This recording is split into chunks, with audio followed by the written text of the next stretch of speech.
Objectif, zéro crotte. Et pour cela, près de 1500 chiens du centre-ville de Béziers vont être fichés génétiquement. Dès le mois d'octobre, lorsque les agents municipaux tomberont sur des déjections canines, ils n'auront plus qu'à prélever un échantillon et l'envoyer au même laboratoire qui aura répertorié l'ADN de ces animaux. Les contrevenants risquent une amende pouvant aller de 38 € pour non-fichage de son animal jusqu'à 450 € en cas de déjection laissée sur la chaussée. Une mesure diversement accueillie par les habitants.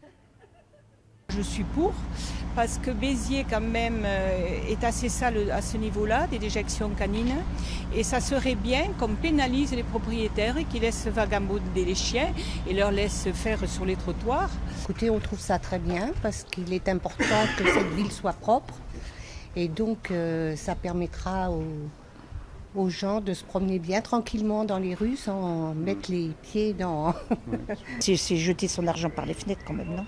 La commune, elle est déjà en train de se refaire. Il y a besoin de beaucoup d'argent pour, je pense, pour autre chose. Mais pour le maire de Béziers, Robert Ménard, cette opération n'aura aucun coût supplémentaire pour la ville. Ça va à peu près coûter 50 000 € par an. Je vous rappelle que les seuls 2 motocrottes de la ville nous coûtent 70 000 €. Ça veut dire qu'on va faire des économies pour la ville. La ville sera plus propre, sera plus accueillante, plus séduisante pour les touristes et tout ça nous coûtera moins d'argent. Si ce système est une première en France, il a déjà fait ses preuves en Espagne et en Italie, réduisant de 80 % les déjections canines sur les trottoirs.